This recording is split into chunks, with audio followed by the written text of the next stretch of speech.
Itong laban na Pacquiao-Horn ang kinumpirma nga sa atin ng ating pambansang kamaon na magiging huli niya ng laban under Top Rank Promotions ni Bob Arum.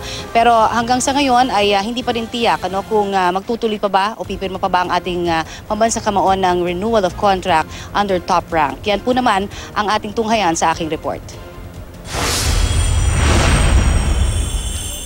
Di matatawaran ang samahang binuo sa loob ng 15 taon ng Team Pacquiao. Sa chartered flight mula Jensan patungong Brisbane, Australia, mismong si Fighting Senator Manny Pacquiao ang nakipagkulitan sa kanyang mga barkada. Sabi niya pag na-shoot yan, maglakad ako na-shoot. Ready ka na maglakad ulit? Ready na ulit. Kahit masakit. Kahit masakit. Kasama si David. Mag-solo siya. Nakita natin nga nagkakatuwaan. Si Fighting Senator, ganito siya usually kapag nasa flight, nakikipagbiruan, chine-check everybody. Nakita nyo ngayon na bago for the Fighting Senator with this fight. Well, 100% naman okay na siya kasi miski mo yung coach namin si Freddy Royce, masayang-masaya. So, ganito lang, masaya lang kami. Kaya! Ayon kay Senator Manny, ito na ang huling laban niya sa ilalim ng Top Rank Promotions ngayong taon. Tapos na yung kontrata with Bob Arum? Yes. Okay, so are you planning to still continue with him or meron na kayong bagong plano?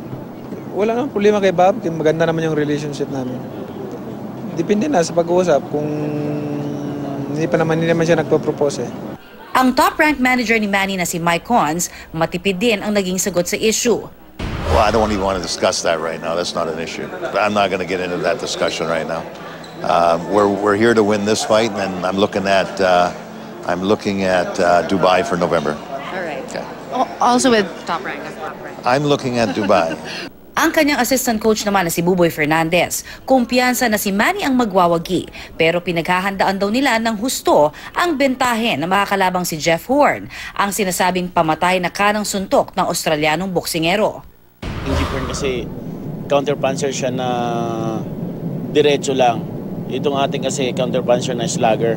So sa tingin ko, sa analyze ko, magkakahirapan na ulihin ni Jeep ng Fighting Senator natin. Mahirapan si G-Firm sa galon ng Senator natin.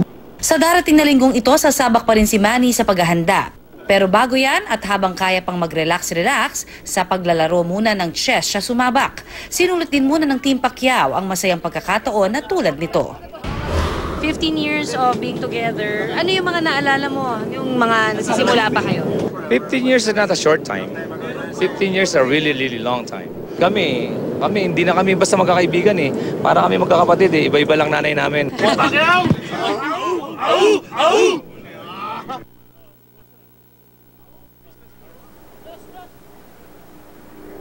Alright, partner, meron sa kasalukuyan tayo nga napag-alaman nga na nasa 1,000 na nga lang daw ang mga natitirang tickets dito naman para sa laban ni Pacquiao at Horn sa darating na linggo. Ito ay nakakahalaga ng 1,500 to 11,500 pesos.